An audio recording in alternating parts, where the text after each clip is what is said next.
pretty excited about today's presentation. We're going to be talking about how to accelerate innovation and growth in your small business.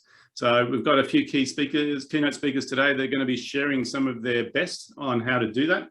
But before we start, I might just share a little bit about who we are, what we do. So my name's David Guest, for those who I haven't met. I run a business called Outcomes Business Group. We've been going for 20 years. Actually, this month is our 20th anniversary. And our business is a coaching business. We have a vision, and our vision is to reinvigorate the business dream. And what I mean by that is we meet a lot of people who run business, who's been in business for over 5 years on this call. Can I just get a show of hands for those people who've been over 5 years? Yes, at least half of us. It's interesting because statistically, if you read Michael Gerber's book, The E-Myth, only 20% of businesses make it through the first 5 years, and only 20% of those through the second 5 years. So if you've been in business 10 years, you're in the top 4% automatically, so congratulations. My experience is simple. I've found people go into business for all the right reasons. And if I asked you, actually, I might do this as a quick experiment, into the chat box in one word, what was the reason you went into business? In one word, what was the reason you went into business? Just into the chat box. Let's get a few responses. What was the reason you went into business? I had some good ones yesterday. Yesterday I had because I couldn't get a job. Anyone guilty of that one? Here we go. Freedom, opportunity, independence. Awesome. Here's what I've learned. The most common reason people go into business has been stated, which is freedom. I get to choose my own hours and I get to choose my own income. Now, those who stuck their hand up, they've been in business for more than 5 years. What's the truth? The truth is you're probably working harder now than you ever did before and for less money than is legal. Now, how does that happen, right? The short answer is it happens because we get basically hijacked. Our dream of financial freedom, independence, and opportunity is great. But then the reality of business kicks in and we get busy doing stuff. And it sort of looks a bit like this. Like when we look at businesses, most people I speak to in business, if I ask the question, how's business going? The standard answer is we're busy, we're flat out. Who's flat out in the business right now? Not willing to admit it? At least half the room, right? Because we're always busy. Now, it's funny because it's not busyness, it's business. And one of the things, the symptoms of this is simple. You're busy doing the work. You've got some admin that you do when you can, usually after hours. And marketing is minimal. Now, when I ask people, what do you do for marketing? The most common response is word of mouth. Who uses word of mouth as their main source of business? Almost everybody, right? Now, this is great, right? Because it means you do a good job. But there's also a side effect or another reason why this is true. One of the reasons people don't do a lot of marketing is because they are stuck right here in the middle of the business. And if I said to you, tomorrow, we're going to double your business, we're going to double your revenue. For some of you, you would be freaking out and saying, I can't work any harder. Anyone guilty of that? Can't work any harder? There's got to be some. No one's willing to admit that one.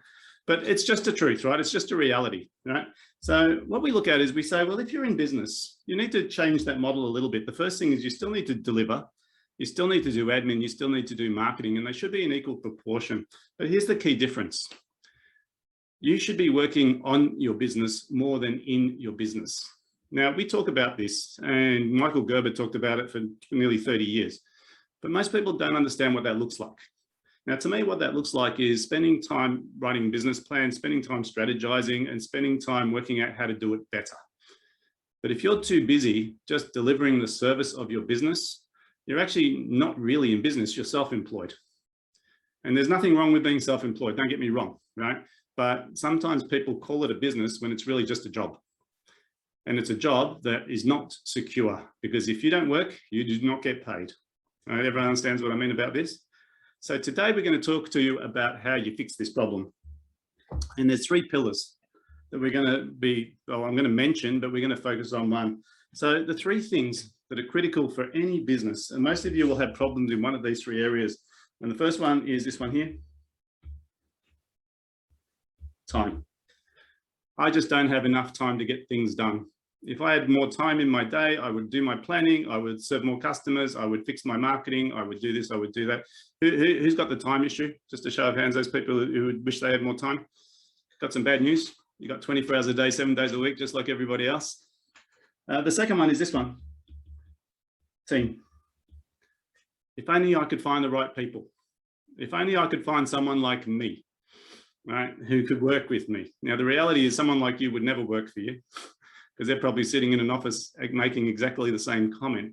And the last one is probably the most significant one, and the one we're going to focus on today, which is money.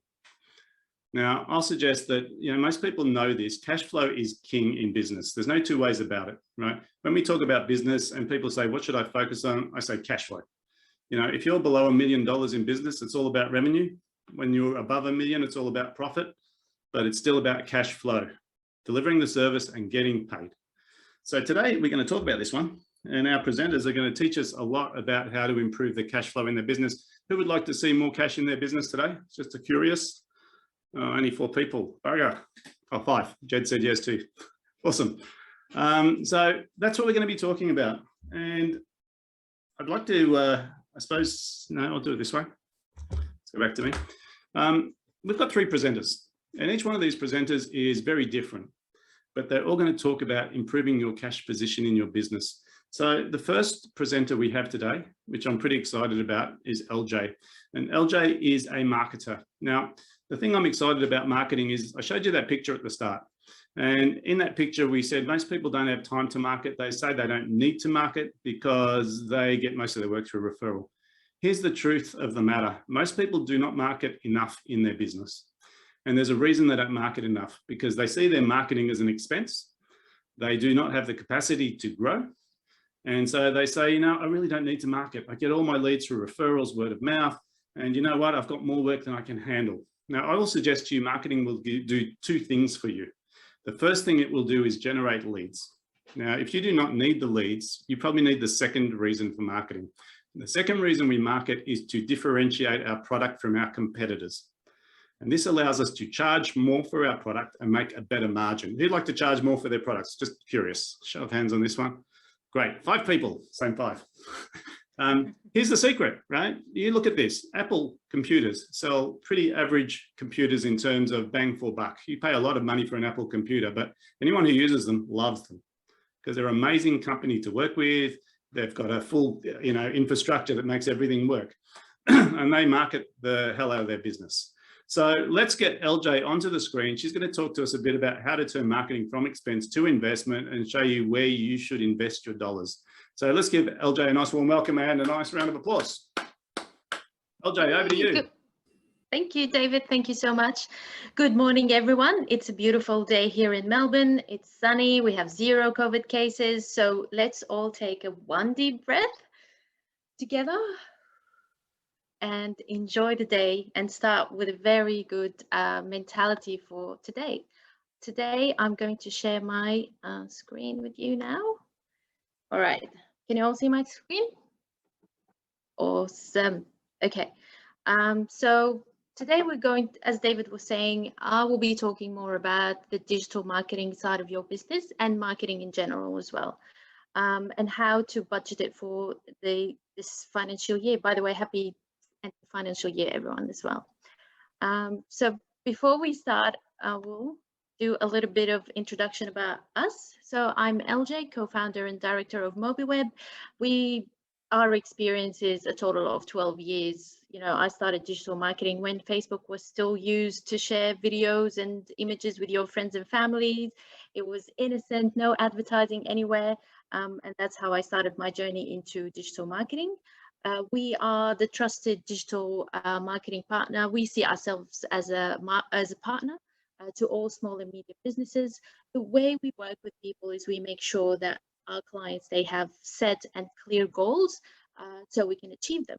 If you don't have set realistic goals for your business, you can't really achieve that. So we are result driven as well. And our whole passion in life is just to help small and medium businesses get to where they want and achieve their goals. So that's a little bit about us. Now, can you please raise your hand, whether on your hand or just through Zoom, and tell me if you have any sort of digital marketing strategy in place? Are you running anything, maybe SEO, Google Ads, or even social media advertising? Yes, that's great. There are a few that have done that. And the reason why I'm asking this is, if we go back 1 year ago, it was 2020. For some people, it was the worst year ever. For some people, it was the best year ever. And I guess that question, the answer for that question depends on what have you been doing for your business during that year, and how did 2020 affect the whole process of your business? So if you look back at the consumer behavior, and all of us are consumers at the end of the day, we are all part of this business structure, whether you run your own business or you're just a customer trying to buy things. We have to face it, we did change. 2020 changed us in so many ways. So if you look at this, it's still going on. We are still working from our home, although restrictions are easing in Victoria, for example, but we still work from home. Some businesses have even changed the whole structure of them, and now some of them are working from home, some of them are back in the office. If you look at things that, restaurants, we used to just walk into restaurants, have a menu, everything is just normal. Now you have to have some restaurants offer you an app, and you just use your phone and you order, you pay, no hassle, no fighting over whoever's going to pay the bill, and no split the bill for the restaurant. So that's amazing. So if you look at businesses, it really depended on what were they doing before 2020. So for some gyms, they were ready to go. So lockdown happened, they were okay, no worries. We can run our sports and our classes through Zoom, which wasn't ideal, but that was a good way for them to keep going. Some restaurants started having deliveries. So it was all about getting out of our comfort zones. And according to a study done by Google, it tells us that almost half of Australians actually believe that self-isolation made them get out of their comfort zone and try new things. So imagine what that means for you and for your business. If a lot of people were just ready to try new things because it was an unprecedented year, that means it could be more business for you if you are doing the right thing. Again, if you look at the survey, 48% of Australians actually thought that lockdowns helped them rediscover their passion. And I am guilty of that because I used to work with an agency. So I was an employee up until 2020, and then 2020 hit. It hit me hard where I'm like, okay, I need to get out of my comfort zone and I need to pursue my passion. And that's how we started MobiWeb. So again, for someone like me, it wasn't just me. A lot of my friends as well, they quit the job, 9-to-5 job, and started their own business. It was whether they had a passion project or whatever that is, they actually started working on it. And that means new businesses. That means new opportunities for everyone. So if you're a lawyer, someone like me would have approached you. If you're an accountant, someone like me who's just a new business trying to make new business opportunities for them would have definitely hired an accountant. If you started a new business, you would have wanted a website. So it wasn't all bad. There were heaps of opportunities.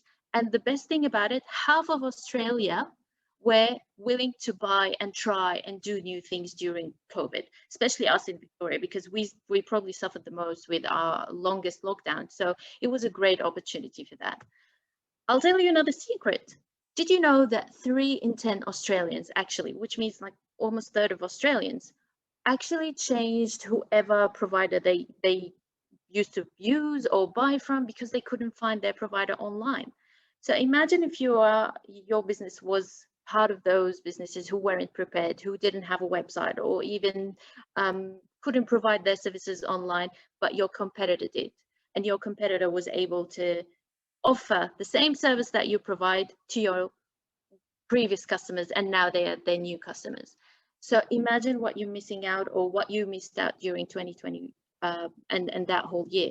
But I'll tell you one thing, it's not gone. You still have an opportunity, because guess what? As much as I hate to say it, but in Australia, we're still going into lockdowns and out of lockdowns. Out of nowhere, tomorrow, there might be a new outbreak, and then the Victorian government, Dan Andrews back, he'll be like, okay, you're going into lockdown again. So if you haven't done it, don't worry, you still have time. Things are changing, and they don't necessarily need to be to the worst. So because 2020 was such a big year, actually lots of studies, they studied the consumer behavior, and they studied how much businesses invested into digital marketing. Take an example, Zoom. Just curious, has anyone used Zoom before, or actually paid a subscription to Zoom before 2020? I mean, yeah, for businesses. But for someone like me, I never even thought about it. I'm like, yeah, it's all right. I can use something else. But now Zoom, I've subscribed to Zoom, and now I use them almost on a regular basis. So that's what we mean by the change in behavior, and change of consumer behavior will enable you to spend and invest more money into marketing in general and digital marketing in particular. So a study showed that actually a lot of businesses, and that's an insight from the industry, a lot of businesses have spent 50% of their whole marketing budget and invested it into digital marketing. SEO was the largest channel to actually invest money on. And the reason for that is because you're sitting at home, probably binging on Netflix because there's nothing else to do, especially when it's winter. And then you just start searching for things, and you're binging, but at the back of your head, you're thinking about new things. Probably you're bored, so you're buying new things. So your ideal place, your ideal marketplace is Google. That's why if you're not there as a business provider, probably you're missing out on heaps of opportunities. That doesn't eliminate social media as well, because social media is a great brand awareness tool. So if you're not building that brand awareness for your own brand, your competitor might be doing that, and you have missed out on that opportunity. Remember, a third of Australians tried new products. So if they were seeing the ads of your competitor but not yours, they most probably would have shifted to them, because they can see them, they are closer to them, as they say, out of sight, out of mind. So what brings us is, as David was saying, a lot of business owners think of marketing as just a cost. And I've seen it with lots of potential clients where they come to me and be like, oh, LJ, we don't have enough money to invest. Or when COVID happened, a lot of people canceled their digital marketing services because they were like, oh, no, they panicked and we just want to, it's a cost. But let me tell you one thing, actually marketing is an investment. And I'm saying that because I've been in this industry for 12 years and I know what I'm talking about. I've seen people, I'll give you an example. One of our clients, he approached us, his name is Mitch, he approached us back in September 2020.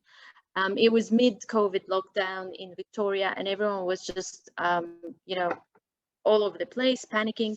And he does glass frosting. So he came over to me and he was like, LJ, I used to depend only on referrals and commercial buildings, and now they're all closed. I need help. And that's how we started working with him. So first of all, we started with SEO, and then he started to see a few new sales and new clients. He got excited. We got excited. And then eventually he was like, you know what? I want to go big. And he's one of those clients that he has, long-term strategy, which I love about him. So we said, okay, let's do some more. So we did Google Ads, and guess what? He just hit his $20,000 deal. Mind you, his average sale is around $1,500 if he's really lucky. So he got the 20K. All that investment that he invested in his business actually gave him that return on investment. So think about it. If you want to run a marketing campaign, regardless whether it's digital or offline, make sure you have an ROI calculated. Make sure that you are getting that return on investment, because if you set the right goals and you achieve them, you will want to invest more, because you will see more money coming into the door and you will see your business growing. So now you might ask me, okay, LJ, that's great. We understand, we probably see it as an investment, but how do we invest and why should we invest? Well, I'll tell you. Think of your website or digital presence as if it's your office or shop, or more like a place that you want to highlight and show the best version of your business in it. So first of all, obviously, your website needs to be spot on. And the reason for that is it represents your business online. So if you don't pay more attention to it, if you don't deliver a great user experience on your website, you are going to miss out. And your competitors might be providing like a better user experience, and they have more information, more content. So you might be missing out on that bit. Once you have that, by the way, it's going to be a ranking factor with Google as well. So if you don't have a great speed, website speed and amazing content on that website, you might be missing out a bit. So what happens is you invest into marketing, you increase the website traffic, and that's the initial point. that's where you start to see results. You start to see more traffic. So if you had, let's say, 50 people visiting your website in a month, it can go up to 3,000 even. So you start to increase traffic, the potential and the opportunity of that traffic to increase and, you know, to turn into lead will grow, which means more sales, which means more revenue, which means what David was saying, more brand awareness. So your other people and your potential clients will learn about you. Probably they will, if your competitor is not doing that, you actually are getting some clients of your competitors. So if you want to know how much to invest, that's a whole different story because there are so many different factors that you look into.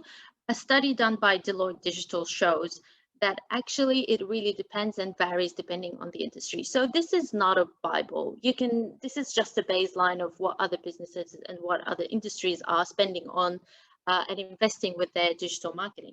So if you look at businesses that provide consumer packaged goods, for example, or any services, they spend up to 24% of their revenue into their digital marketing. And the reason for that is with digital marketing, you are reaching to mass people. So if it's business to consumer relationship, you need to get as many customers as you can. So you need to advertise on a larger scale. And if you look at, for example, industries like education, healthcare, retail wholesales, they spend less, and the reason for that is because probably part of their business revenue comes through referrals. You know, if you think of specialized doctors, and they would probably depend on a GP. However, they still advertise, but they spend less on their digital marketing. So what does that mean for businesses?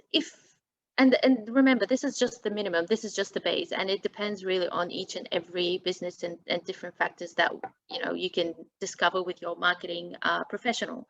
So if you run a B2B business, the average and the minimum that people spend is between 8 to 9% of total revenue.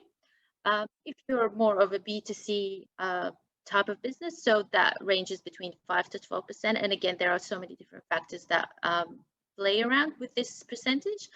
However, the interesting part for me, 2021, a lot of businesses, they upped their investment up to 20% of their total revenue, which means they are getting that return on investment so they can see the potential of digital marketing and marketing in general. That's why they're adding more.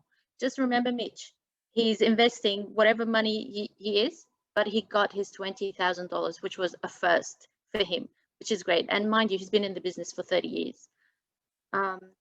So our main takeaways, remember, if you are not spending or investing or increasing your marketing budget, your competitor, I'll assure you, they are. If you still are not sure about digital marketing and, you know, you're not sure, is it really worth it? Shall I just stick to my word of mouth? Believe me, businesses all over the world and in Australia, they are spending more money and investing more money into digital marketing. So if you're not doing that, you are missing out. Again, the total marketing budget, depending on your type of industry, business structure, it varies, but usually it is between 5 to 12% of your total revenues. The reason why people spend and businesses spend more on B2C is because you know, you want to reach to the mass, and people are spending more time online. We are at home more, so you know, we're binging more, we're watching more videos, more TikToks, etc. So people are there, you can get to them if you do digital marketing. And finally, SEO really is your number one tool if you want to be on Google, if you want to grow that client base, if you want to reach more people, because think of Google as your shopping center. If you're looking for, you know, if you want to do a DIY project, you're going to go to Bunnings. So think of Google as your Bunning. If you want to go and, you know, buy grocery, you're going to the shopping center again, Coles or Woolies. So as digital Google search is the same when it comes to digital marketing. In the end, thank you so much all for listening. And I just wanted to tell you that as part of this, we are giving a gift to everyone, which is a custom calculator. We can help you with calculating the best possible budget for you based on a calculator that was developed just to calculate your marketing budgets. All you have to do is comment calculator in the text box, and I will be able to, so the guys at Outcome will help me track that, and I will be able to get to you and give you that calculator and explain it to you in a quick one-to-one. Thank you again. Thank you, David, and hope you enjoyed it. Thank you, LJ. Let's give LJ a nice round of applause. Awesome information. You know, really, I think what LJ was talking about there is the importance of marketing's even become more prevalent now because people are sitting in front of their computers more often. And I think even when COVID lifts, people are now buying online. People are buying more stuff online than they ever did. The Poor Australia Post guy has worked harder now than he has in his whole life. You know, so if you need to know how much you should be spending on your marketing, all you need to do is put the word calculator into the chat box, and I will ensure that LJ reaches out to you and gives you that calculation. Really awesome to hear about the marketing side of things.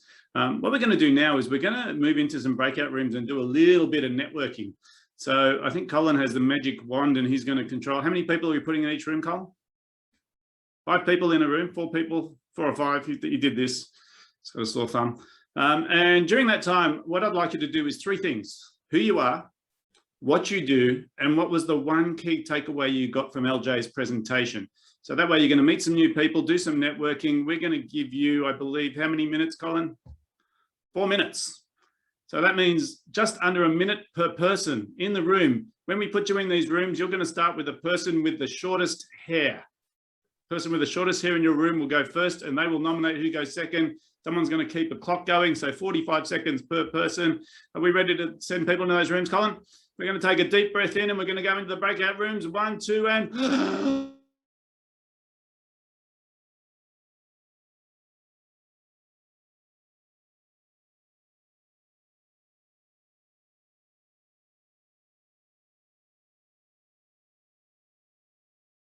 Sorry, there we go. It's just me talking to myself.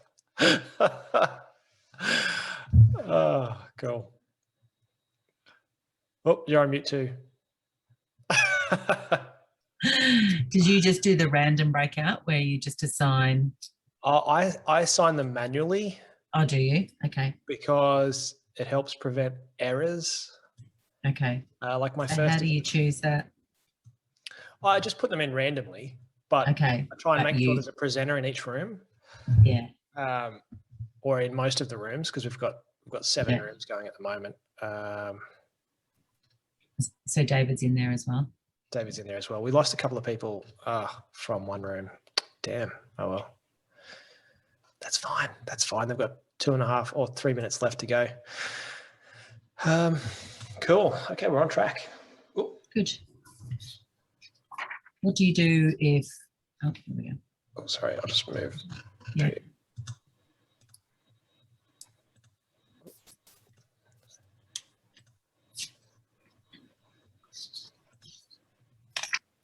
There we go.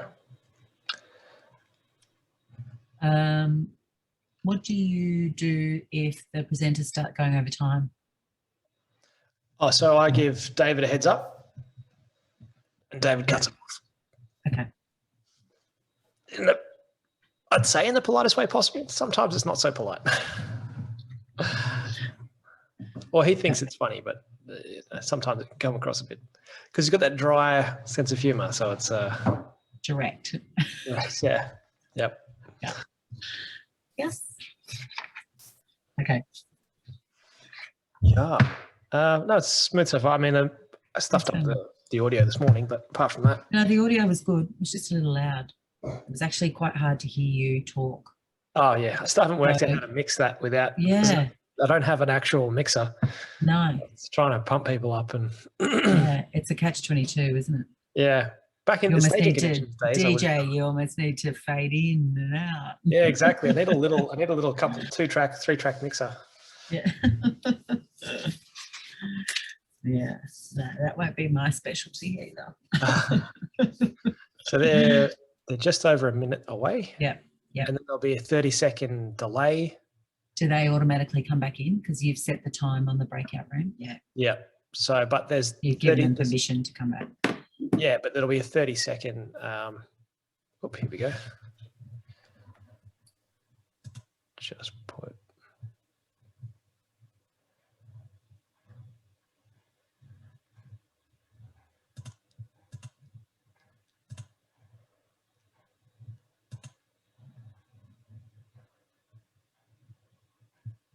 There we go. Sometimes they jump out and I have to put them back. Get back in your box. But we lose people in the breakout room sometimes. Or you're back on mute. They're turning their cameras off as well. That's a challenge, isn't it? Yeah. So they're all taking this opportunity to get the hell out of there, which is a shame. So I think that's something if you want to work on in the future. They're about to come in 10 seconds away. Yeah. Yeah.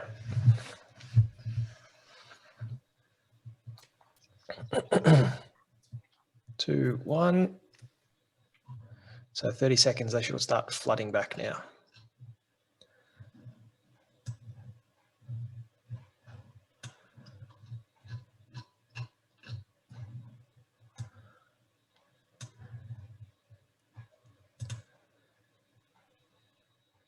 Oh, actually, I went right on time too. Good. Perfect. Right. It's like I almost did it on Next? purpose. Madonna next.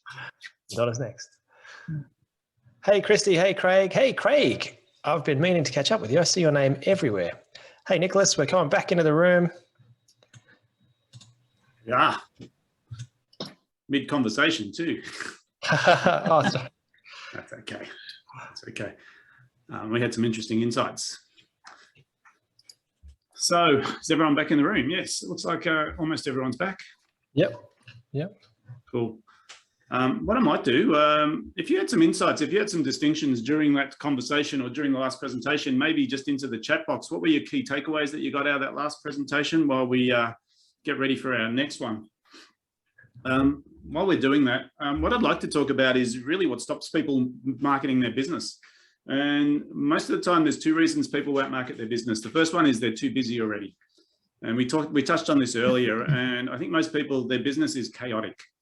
And if your business is chaotic, do not market your business, okay? I'll say that again. If you're in chaos and you grow it, all you're doing is growing the chaos. So the first thing for me in any business is to make sure you've got some level of scale, you've got some level of scope.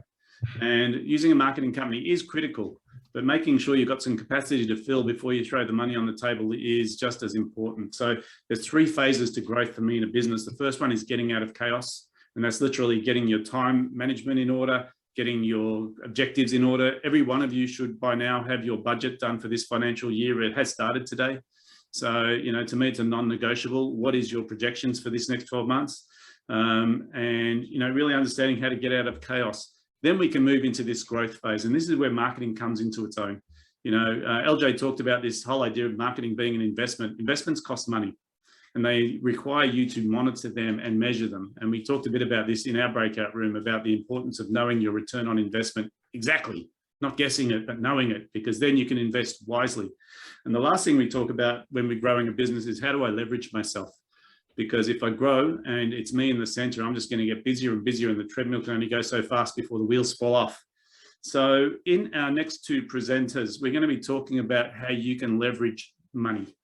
Now, it's a funny thing, right? We talk about money in business and everyone wants more money. And I'm pretty sure if I said, if I had some free cash sitting on my table, who'd want a piece of it? You would all stick your hand up like that, right? Well, I've got some good news for you.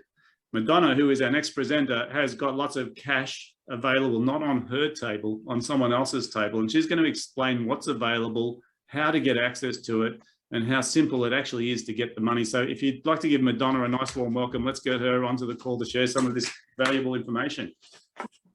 Thanks, David. See if we can get her screen up.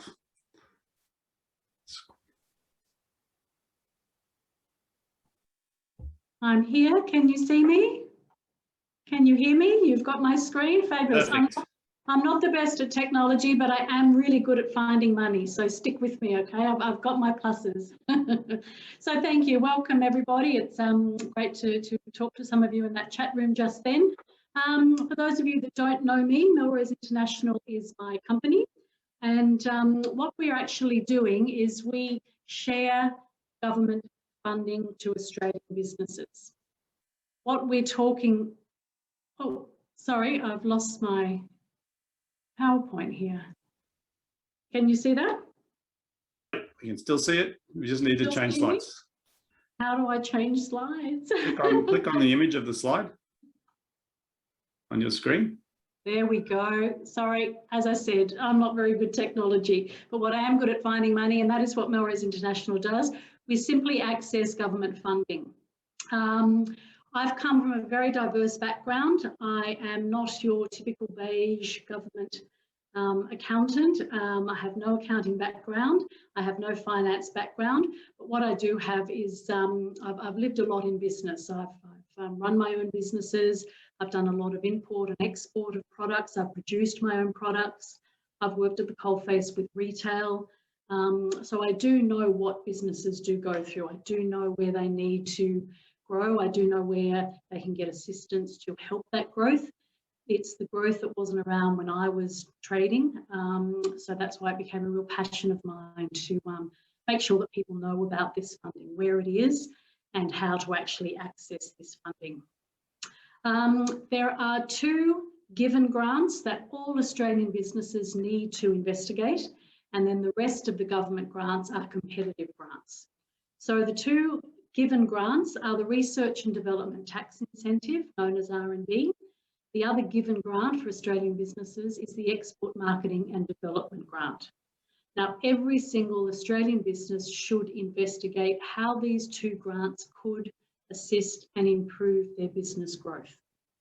The Research and Development Tax Incentive, we'll talk about that first. Basically, it is a rebate and a tax offset for any tax that is payable for your business. It's a 43.5% offset to incentivise Australian businesses to conduct research and development. A lot of people think that it is based purely around a product. I'm not producing a can of Coke, or I'm not producing a pair of shoes. I don't have a tangible finished product, so therefore I'm not eligible. That is incorrect. The Research and Development Tax Incentive is also available to Australian companies that are producing a service. So it's something to really, really consider. And when we're talking service, we could be talking education service, we could be talking tourism service. So you don't have to have that tangible product to be eligible for a rebate of 43.5%. I'll talk about George, who's coming up after me, but George and I work beautifully together because the R&D program, it is a tax incentive, so your record keeping needs to be impeccable. And this is where George and I work beautifully together, because he will talk about the record keeping of the actual program, whereas Melrose International can actually assist you in accessing and identifying your eligible projects, helping you to write those projects and lodge them. So it really is a wonderful program that most, or I should say all, Australian businesses need to at least have that discussion around, well, am I now eligible? Product or service, remember that. The next grant that is known as a given is the Export Marketing and Development Grant, known as the EMDG. And this is where services such as LJ provides are claimable back to your business at 50%. So let me reiterate that the Export Marketing and Development Grant rebates 50% of all these activities listed down here that you as a business or an individual or a non-for-profit are investing in your business to transport your product or service again to an overseas market. So once again, these grants are for products or service, so get that really, really twigged in the brain there, because a lot of people think, well, I'm not producing a product, therefore I'm not eligible. You definitely are. So if you are spending money on overseas representation, if you are spending money on marketing consultants, marketing visits, which are a little bit iffy at the moment, but that's okay, it will change. If you are sending across free samples, if you're attending your trade shows, you're doing in-store promotions, your promotional literature and advertising for overseas markets to open up these overseas markets, If you are bringing overseas buyers to visit your production facilities here in Australia, and then another big one, and I'm working with some wonderful people around the IP, the trademarking and the registration of your intellectual property. If you are spending money on those, and LJ fits beautifully in there with your site engine optimization, with your Google AdWords, with your, your social media campaigns, 50% will be given back to you if you are eligible for that export marketing and development grant. So it's a really good process that you should definitely consider for your company and moving forward for projected further growth of your business. Then the other very exciting area that we work in, Melrose International assists Australian businesses, non-for-profits and individuals. So depending on your company structure, there is money available for you. You don't have to be a specific structure to be eligible. But one statistic that really does frighten me, and that is that 65% of Australian businesses, individuals and non-for-profits are missing out on money that is there for you. That money is distributed there from local, federal and state government. It's nationwide. It's sitting there on the table ready for all of you on this Zoom this morning to access. And that is where we can really help you. So how we do that is we offer a grant analysis. What a grant analysis does is it dives into all the available government grants and programs to see which ones are relevant for you. And once again, I harp back on, you need to be a business, a non-for-profit or an individual. You don't have to be a specific structure. There is company money available for all different types of structures, but as long as you are an Australian entity. So grant analysis will take you through the overview of what grants are available. At any given point or time, 10 new grants will be administered each week, so the grant space is moving constantly. So it's quite an active, volatile area. So we can take away all that concern that you may have from that grant landscape. We often find that people, are afraid to even consider looking at grant funding for their business growth and their projects. So I'm saying to you, don't be afraid to go looking for money, because the worst case scenario is you might bloody find some. So that's my key takeaway for today. So the grant analysis, we actually go in and look at what grants are available. We identify who are the eligible applicants for that specific grant. We will help you through what are the eligible activities that you should be conducting to be successful for that grant. And then we talk through the actual assessment criteria for you. So I just thought I'd go through a few case studies here. This first case study was a non-for-profit. They conducted a grant analysis and we identified 64 grants for them. Out of those 64 grants, they decided they'd like to apply for 15. We applied for 6 and they were unsuccessful. We were hoping to get 128K for them of those 6, but unfortunately they weren't successful. 2 of them were national and 4 were state. But then the good news story is 3 of those grants that we applied for of the 6 became successful, and we received an amount of 248,000 for them. 1 of those was national and 2 was state, and 6 are still in submission.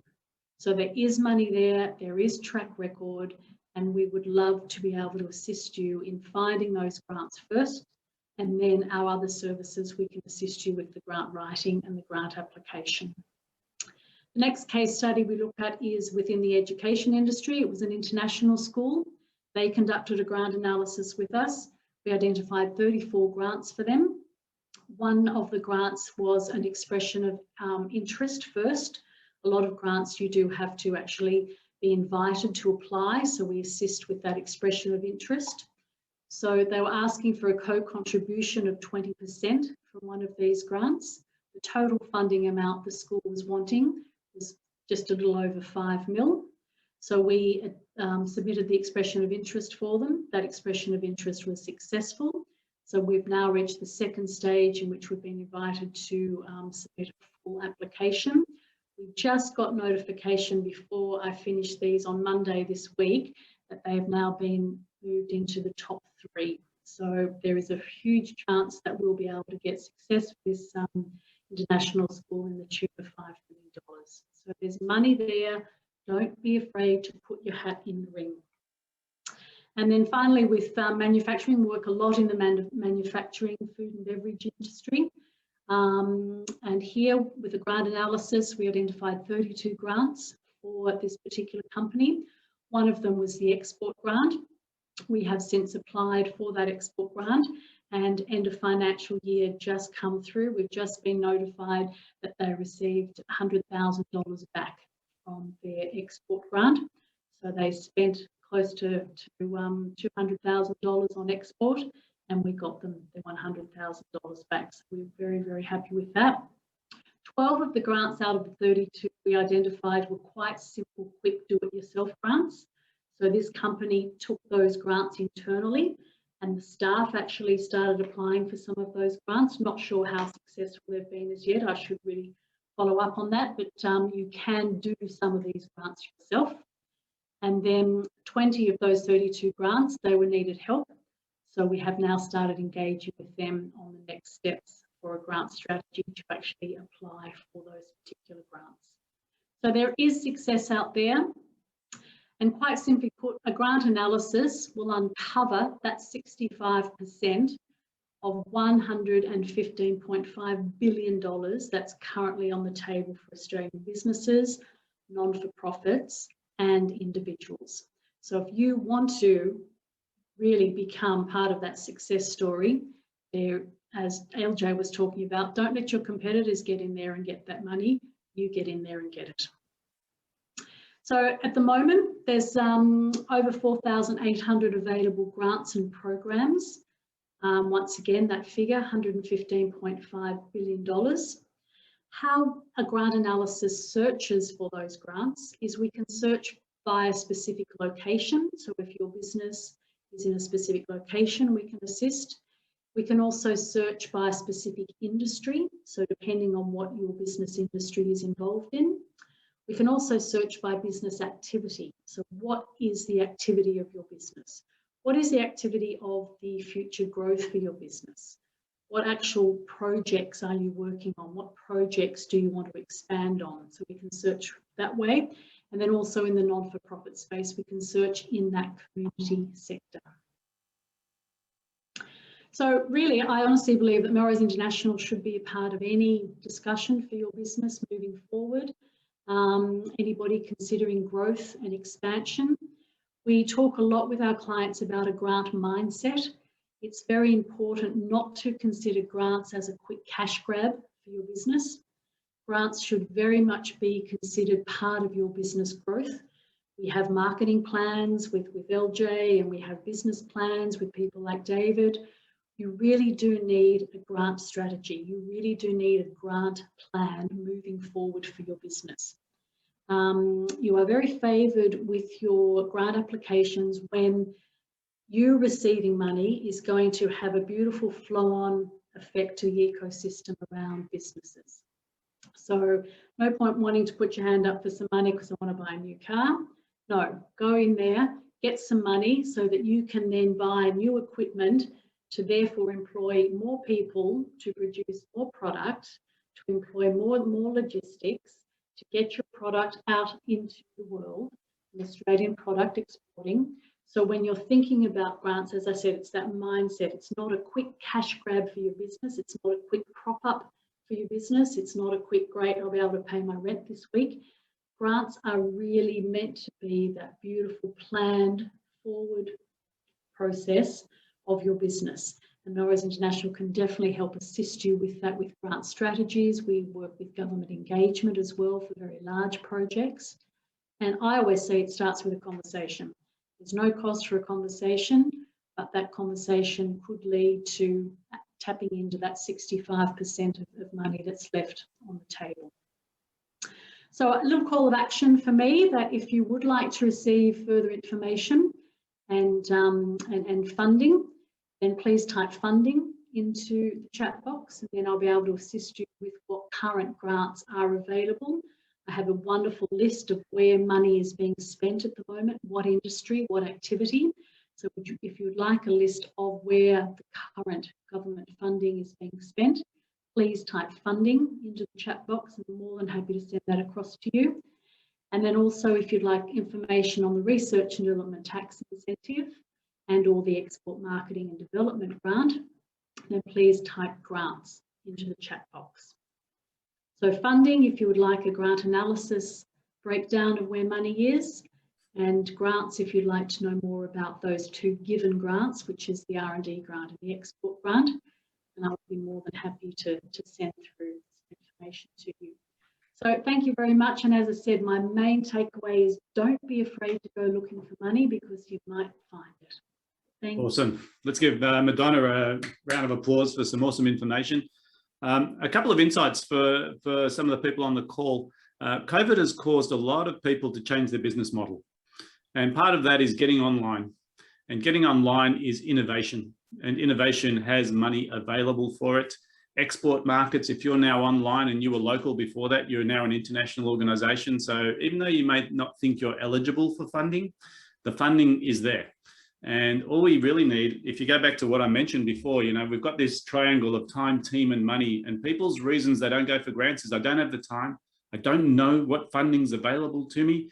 And I lose money if I spend time on this rather than servicing my clients. So having someone like Madonna on your team who does a quick assessment, as she said, there's no cost for her to do the assessment. If she finds money for you, then it will pay for itself. So it's really important to consider this as an option in your business in terms of cash flowing your growth. LJ would be really happy if you got funding to pay for your marketing up front, because the whole idea of marketing is you put the money in and there's maybe a three month to 3 year gestation period for those leads to turn into clients. But if it's funded by government funding, it gives you that opportunity to invest in probably one of the best things you ever could.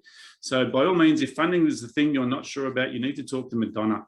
We're going to go into breakout rooms, but before we do, after the break, we're going to have George is going to be talking a bit about the process that you need internally, not only to make sure you get the funding without stressing about it, but also how you can use the funding to funding more funding. So it's a leveraged activity, because often people say, well, I don't know if it's worth going for one sort of access of funding, but if we can work out how to make it as part of your business, so you don't have to do anything different anymore, what happens is the funding is just part of your budget.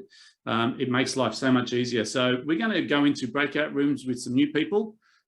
Same sort of scenario. What I want you to do is when you go into these breakout rooms, we're going to have 3 or 4 people in a room. Each one of you is going to introduce yourself, who you are, what you do, and what was the one takeaway you got from the last 2 presenters, the thing that resonates with you most. How many minutes are we going to put them in there, Colin? 5 minutes in those breakout rooms. So a little bit more breathing space in this one. Please make sure you meet some people and make sure you connect. And we'll see you back in 5 minutes to work out how we can leverage yourself. So let's take a deep breath in. And let's go. Colin. And we're gone.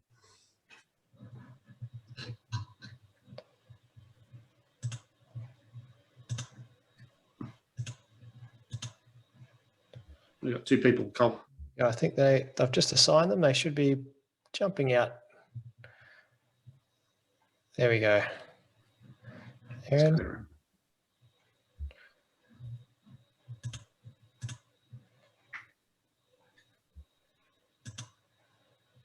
We might. So Aaron is stuck. Aaron seems to be stuck. You there, Aaron? If you can hear us, unmute yourself. Pop it in the waiting room. There we go. Okay. Cool. Well done. Right. So far, so good. Yeah. There's Aaron. He's back. Oh. Can you sign him again? G'day, Aaron. Can you hear us? It's assigned to the it's assigned to room 2, and I'll move to room 1. Maybe not. I'll just put on. There we go. Put in the waiting room. Okay. Don't admit him. He's going to be sitting out there on his own. That's okay. Interesting. So I suppose one of the things you'll notice is that we had a big drop off after the first presenter. Massive drop off, yeah. Yeah. That's just rent a crowd. So what I mean by that is Erin is probably part of BNI. Yes, she is. And all her BNI buddies have attended to support her. Yep. And once they've done their job, they're gone. Okay. Okay. So that's normally what that's about. Okay. Yeah, because that was a big drop on that one. Yeah, but it's just, if you understand why, it's Yeah. not because they said, I'm done, this is crap. It's because they basically said, I've done my obligation and I've got other things to do. So you can usually tell who it is. And chances are, if you look at those names, you'll see that they're from her list. Yeah, that's all right. That's interesting. That's very interesting. Yeah. So it doesn't matter. I mean, we've got the contacts, so we've got that ability to chase those leads anyway, Yep. which is cool. So they're doing well, these guys. Yeah, I think so. Yeah.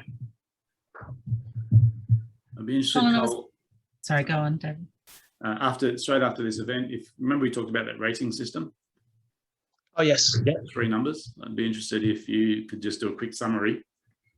Yeah, sure. Just to Catching bugs in there, David. I got bugs. Sprayed the plants, but now they've come in here. They've gone to the safe room. It's just a new move that I have. Grasping at concepts. Yeah. That's all good. Cole, logistically, with all these comments that are going into the chat, are you noting this down as you go? Do you look at it at the end? What's your You can procedure? save them. They come with the recording. Great. But you can. There's a little button down the bottom as well if you want to get access to it straight away. Yeah. 3 dots next to the word file. Yes. Yeah, save chat. Right. Yeah, save chat. That's Okay. um, And then, okay, I'll talk to you about this later. And then that's all right. wrap up.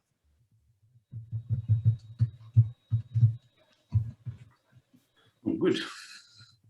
So we got just over I knew one. there was so much money available out there. Sorry, Colin. We got just over. So we're just coming on 1 minute. 1 minute, and then they've got a 30-second Yeah, buffer. Right. timer. Yep. Yeah, I noticed you change that. It's usually a minute. Yeah, just the minute just seems too long. Yeah, that's all right. Yeah. It's all good. See if they come back with some insight. Yeah. How are we tracking for time? Well, we're well and truly on track. Yeah. Yeah.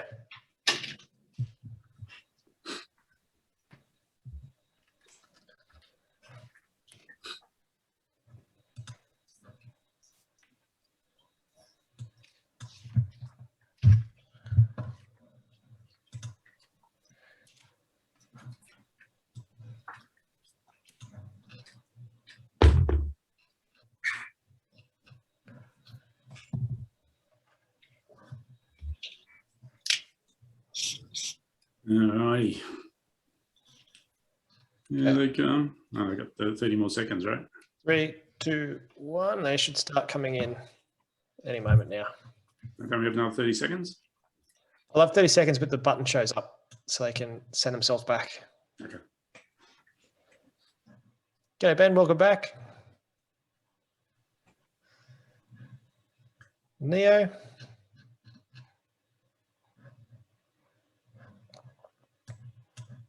See you, we can't hear you. How are you? G'day. Fantastic. Things. Just realize when you automatically come back into a room or the main space, you come back muted, don't you? So Yep. Yeah, because when we've got 30 people unmuted, it gets a bit crazy. All righty. I think There you we've go. got most people back. Let's have a quick look. 27. Yep. Cool. And we're all back. How's everyone going so far? Thumbs up if it's been awesome. Thumb sideways if it's mediocre. Thumbs down if you wish you were somewhere else. Don't do that. Just kidding. Okay, look, last but not least, we've got George sitting here patiently waiting, and he gets anxious because it's the last presenter is always the most stressful. We have some really important information to share with you. One of the things I've learned in life and in business is this one: never wish that your life was easier, wish you were better. And learning from these people on these calls, I think, you know, investing in our own education in business is one of the most valuable investments we'll ever make. And these people that we get into these calls are experts. And if you're a reader, you need to grab this book.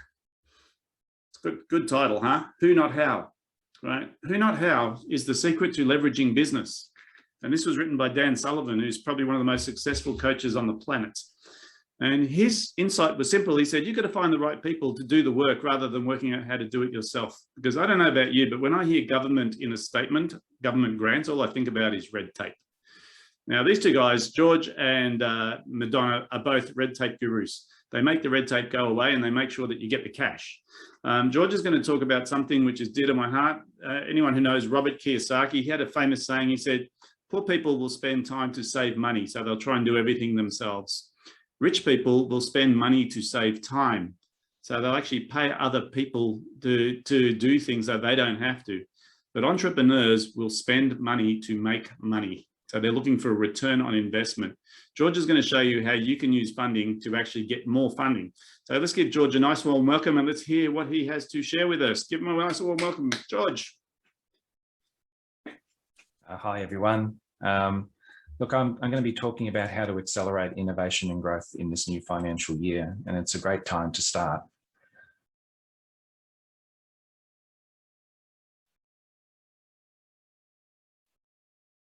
Okay, that's a new one.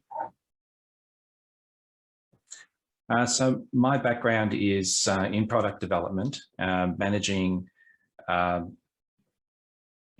product development in Australia and overseas, looking at different kinds of sectors from chemical engineering to mechanical engineering to software development.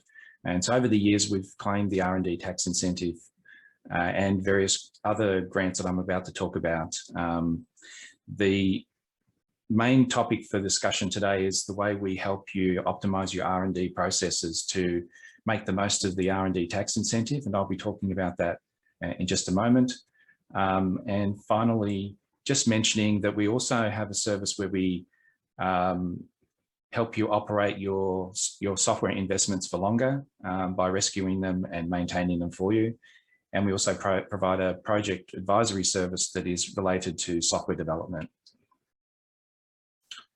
When I'm speaking to people about innovation and funding and the R&D tax incentive, what I hear all the time is it's too much red tape, it's too hard.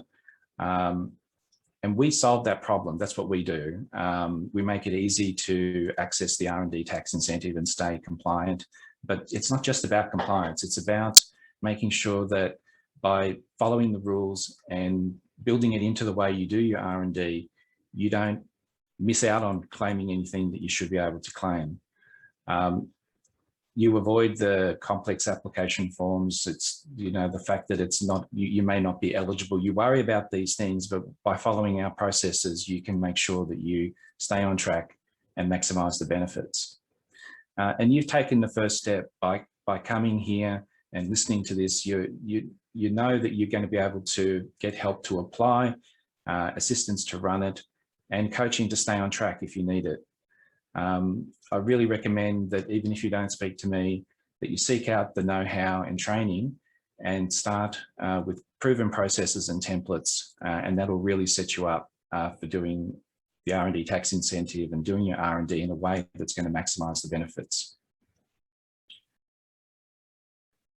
One of the other areas I wanted to talk about was the Entrepreneurs Program, and I'll show you how this ties together in just a moment. But there is something called the Entrepreneurs Program that any business with a turnover of 1.5 million or more can access funding. It's matched funding for $20,000. Now, for a business that size, $20,000 is something that can still tax-free money that allows you to invest into the business.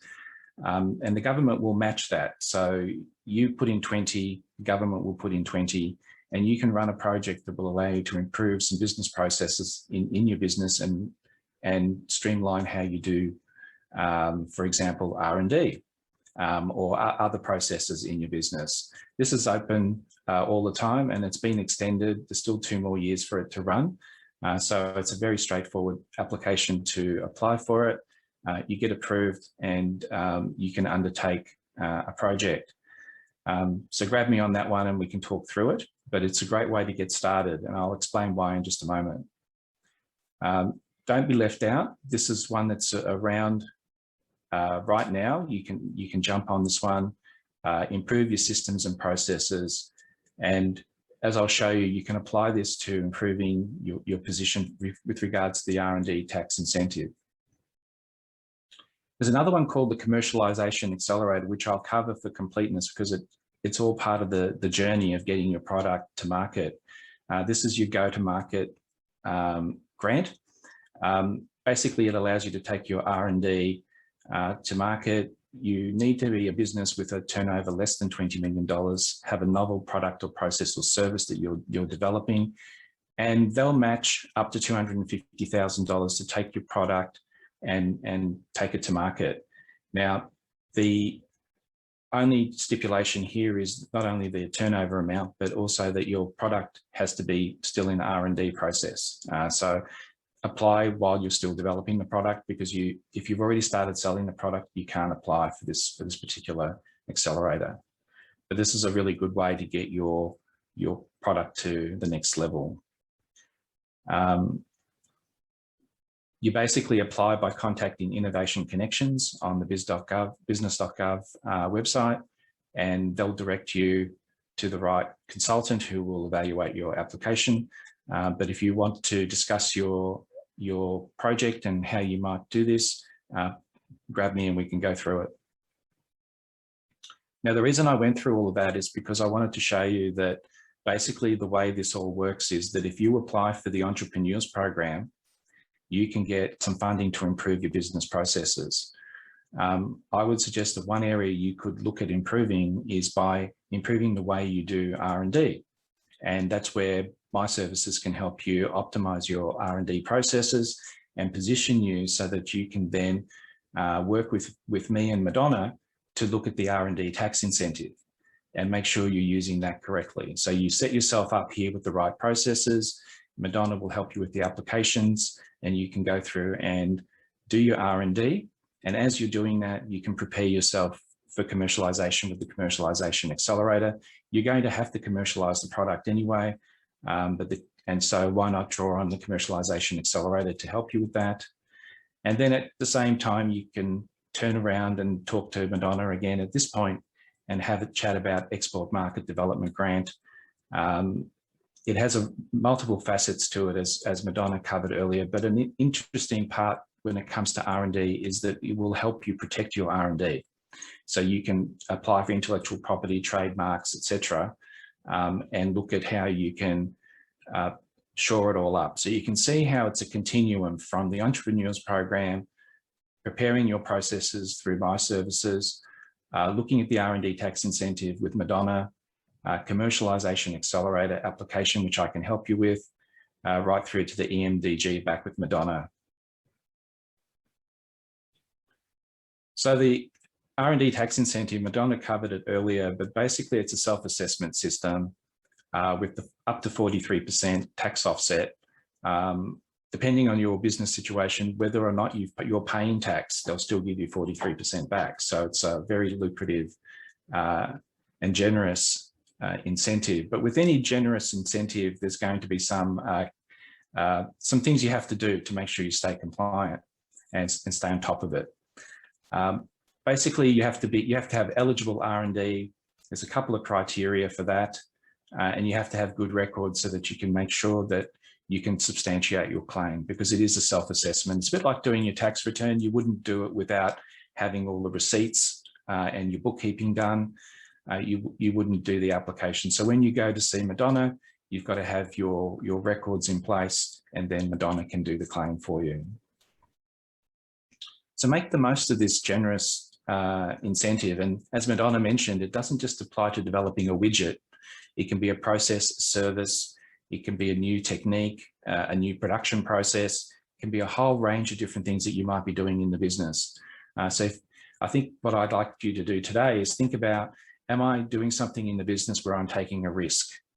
Is there an unknown? And would I have to do this R&D or this activity several times before I get it right? If the answer to those questions is yes, yes, yes, and yes, then you're probably doing R&D and you just don't realize that it could be eligible for the R&D tax incentive. So reach out to me or Madonna and we can run through that with you. What I'd like to do is help you once you've determined that you are doing R&D and you want to be doing R&D, is to simplify the way you go about doing the R&D and build it into the way you do your R&D processes day to day. So we try and streamline your processes so that by adding a few checkpoints in the way you do your R&D, we can make sure you're producing the right records. And that's what we specialize in doing. And we integrate that record keeping right into the way you do the R&D with the right tools and the right steps along the way. And this will lower your tax audit risk and make sure that if you are audited, you can substantiate the claim. And it will also have the follow-on effect of maximizing your claim, because you're not going to miss things. A lot of companies miss out on claiming because they don't have enough records to substantiate not just the costs, but the R&D itself. So what was it that was developed and how did you go about it? What were the experiments and testing that you did on the product? All those records need to be kept, and they're easy to keep if you integrate them into the way you think about your R&D and do your R&D. So some examples, these are recent examples. I helped a company in, they've designed a new way of refining resources. Probably can't really go into too much detail, but you can look them up, OPX Flow, but they reduced their audit risk significantly. They were self-claiming, but they weren't keeping all the right records. A company called Hydrochem is a chemical engineering company, as well as maintaining air conditioners, but they engineer their own chemicals, and they weren't claiming all aspects of their process. So they more than doubled their claim. I worked with a company called Deco Network, who is a web to print software development company, more than increased their claim by more than 50%. And really the objective wasn't really to increase their claim in their case. We were just looking for ways of making sure that as they developed their software, they were keeping the right records. And in so doing, we discovered that they could claim a whole other area of what they were doing. And in mechanical engineering, we helped a company called Ironman 4x4, who developed products that are add-ons to vehicles. If you buy a 4x4 vehicle, you can buy all sorts of accessories, but those accessories need to be tested, experimented upon. And we found that they were under claiming by about 30%. But that was really just by making their processes more routine and building in the documentation and the processes into the way they did their R&D. So they don't even think about it anymore. They just do things in a particular way, which we know is going to help them substantiate their claim. So we do this by a range of different methods. We help you through training workshops, which are one-on-one targeted training. You can buy template packs. You can do our online courses, which are more generic, but they still cover all the different bases that need to be looked at. We also help you with monthly coaching if you need that, or ad hoc coaching to help you keep your documentation up to scratch. We also can conduct audits periodically to help you monitor that you are keeping on top of the documentation required. And we also have a done for you service where we will help you write some of the documents that you need in order to either get you started with the documents, or also to help you on a monthly basis, make sure that your teams aren't getting bogged down with unnecessary documents, because people can go overboard with them. We try and show you how to keep it to the minimum. And our templates are designed to do that. By using our templates, you're documenting the minimum you need to make sure you can substantiate your claim. If you do use our templates, you'll see that there's an essential pack of templates and a complete pack of templates, depending on the size of your business. But the templates have embedded instructions in the orange text that you can see there, which can be hidden and shown in the Word documents, and they help you know how to fill out the templates. And there's 5 essential templates. And if you're a larger team, we also give you some extra templates as part of the complete pack. To find out more, there's a whole lot of information on our website, softlogicsolutions.com.au. You can grab the implementation ebook, which explains how to implement what we help you do if you want to have a go yourself. There's also the tax implementation checklist you can download. and you can also do a self-audit to see how you're doing at the moment. So there's no time like the present to get started with innovating. If you're worried about the red tape or you're unsure about the documentation, then talk to us. Type George in the chat and I'll contact you to arrange an R&D process discussion, and we could look at how we can make sure that you're going to be able to substantiate, whether it's the R&D tax incentive or whatever claim that or grant that Madonna might be helping you with as well. We can make sure that you're in a great position to substantiate it and make the most of those grants with the minimum overheads that you can get away with. So I hope that was of interest. So I look forward to talking to you in the future. Thank Awesome. you. Let's give George a nice round of applause. Lots of information to take in, but I'm going to simplify and summarize it. These guys know their stuff. If you want more money and you don't want to put in too much effort, you talk to George, you talk to Madonna, and you say, show me the money, and they will show it to you. It sounds complicated. A lot of people think, you know, government funding, red tape, it's too hard. And there was lots of long words in George's presentation. This is how the government works, right? That's why you need these people on your team, because if they look at your business and say, there's 50 grand there that you can get, I'll do the work for you, so it won't cost you a cent, then who's going to say no to that? So what I'm going to suggest is, you know, as we come to the end of today's presentation, there's two things. The first thing is this one. One of my favorite business philosophers, Bruce Lee, said, it's nice to know about government funding, but unless you apply for it, you don't get it. It's nice to learn stuff from these presentations, but if you don't walk away from today with at least 2 or 3 action items, things that you're going to do as a result of today, it was just a nice conversation. So I'm going to ask you to do this. I want you to go through your notes very quickly, and I want you to identify 2 or 3 action items that you will take as a result of today. 2 or 3 things that you will do differently from what you've heard from these 3 presenters. I don't care what they are, if it's related or unrelated. What are you going to do as a result of what you've learned today? I'm just going to give you a couple of seconds to do that. And while I do that, I'd like to talk about an event that's coming up. It is the start of financial year. You must have a business plan in place to follow a plan. You can't follow a plan that you don't have. We help people write business plans. We run this event to help people get their head around where they need to focus their energy and time. The next one is on Thursday next week. It's normally $97 to attend, but if anyone wants to come to that who's on this call today, I'm happy to give you a comp ticket on one condition. If you say yes, you come. Right? That's it. Simple. I guarantee you it's a small group. It's generally only about half a dozen or less people. We brainstorm where the areas of your business are missing, the gaps.